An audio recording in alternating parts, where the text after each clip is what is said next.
পৃথিবীর মানচিত্র থেকে হারিয়ে যাওয়া এক শূন্য শহর। হাজার হাজার বছর আগে বিশ্বের বিভিন্ন প্রান্তে বেশ কয়েকটি শহরের উত্থান ঘটে। মানব সভ্যতায় গুরুত্বপূর্ণ অবদান রাখা এ শহরগুলোকে এখন আর পৃথিবীর মানচিত্রে খুঁজে পাওয়া যাবে না। প্রাকৃতিক দুর্যোগ সহ নানা কারণে সেগুলো হারিয়ে গেছে।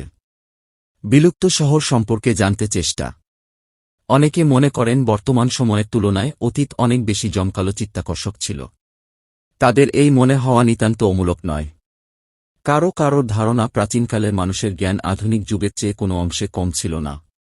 গুরুত্বপূর্ণ বেশ কিছু শহরের প্রত্নতাত্ত্বিক আবিষ্কার তাদের এ ধরনের ভাবনার পেছনে বড় ভূমিকা পালন করে। এসব শহরের অস্তিত্ব এখন আর নেই। একটি শহর বিলুপ্ত হয়ে যেতে পারে ভাবলেই অবাক হতে হয়। এ কি করে সম্ভব, কিন্তু এমনটাই হয়েছে। নানা কারণে বেশ কয়েকটি শহর বিভিন্ন সময়ে পৃথিবীর মানচিত্র থেকে পুরোপুরি মুছে যায়।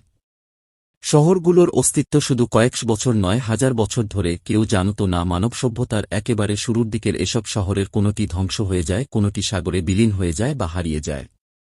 বিশ্ব মানচিত্র থেকে কেন শহরগুলো হারিয়ে গেল, এই প্রশ্নের জবাব খুঁজে বের করেন প্রত্নতাত্ত্বিকরা। আক্রোতিরি। গ্রিসের সবচেয়ে বড় দ্বীপ ক্রিটে ব্রোঞ্জ যুগে গড়ে ওঠে মিনোয়ান সভ্যতা। এটির নামকরণ হয় পৌরাণিক রাজা মিনোসের নামানুসারে। গ্রিক পুরাণ অনুযায়ী মিনোস ছিলেন দেবতা জিউস ও ইউরোপার সন্তান।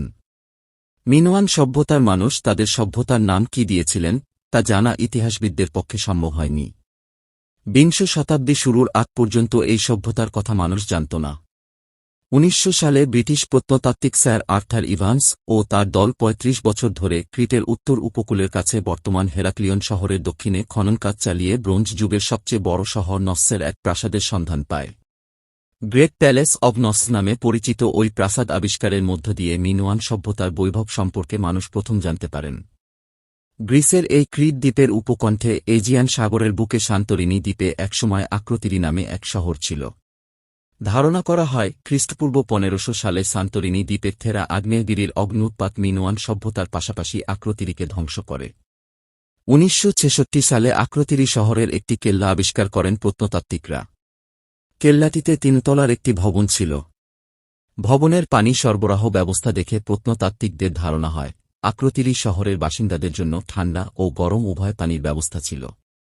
গরম পানি আসত আগ্নেয়গিরি থেরা থেকে। এই আগ্নেয়গিরি এক পর্যায়ে আক্রোতিরির সর্বনাশ ডেকে আনে। তিমরাত। উত্তর আফ্রিকার দেশ আলজেরিয়ার একটি শহরের নাম তিমরাত, যার অস্তিত্ব আজ আর নেই। রোমান সম্রাট ট্রাজান 100 খ্রিস্টাব্দের দিকে ধুধু মরুভূমিতে এই শহর প্রতিষ্ঠা করেন। শহরের পুরো নাম কলোনিয়া মার্সিয়ানা উলপিয়া ত্রিয়ানা থামুবাদি। মা মার্সিয়া, বড় বোন উলপিয়া মার্সিয়ানা ও বাবা মার্কাস উলপিয়াস ত্রিয়ানাসের নামে সম্রাট ট্রাজান শহরটির এই নাম রাখেন। রোমান সাম্রাজ্য পতনের পরও তিমরাত টিকেছিল এবং গুরুত্বপূর্ণ বাণিজ্য কেন্দ্রে পরিণত হয়। 5ম শতাব্দীতে তিমরাদে বড় ধরনের ডাকাতি হয়। এরপর 7ম শতাব্দীতে শহরটিতে আরও একবার ডাকাতি হয়। দ্বিতীয় ডাকাতির পর অনেকটাই পরিত্যক্ত হয়ে পড়ে তিমরাদ। এক পর্যায়ে সাহারা মরুভূমির বালি পুরো শহরটিকে ঢেকে ফেলে। এতে অবশ্য ভালোই হয়। সাহারার বালি তিমরাদকে অক্ষত থাকতে সহযোগিতা করে। 1881 সালে শহরটি প্রত্নতাত্ত্বিকরা আবিষ্কার করেন। তিমরাদের ধ্বংসাবশেষে তারা পান সম্রাট ট্রাজানের প্রাসাদের খিলান, রোমানদের বিশেষ গোসলখানা ও দেবতা জুপিটারের মন্দির।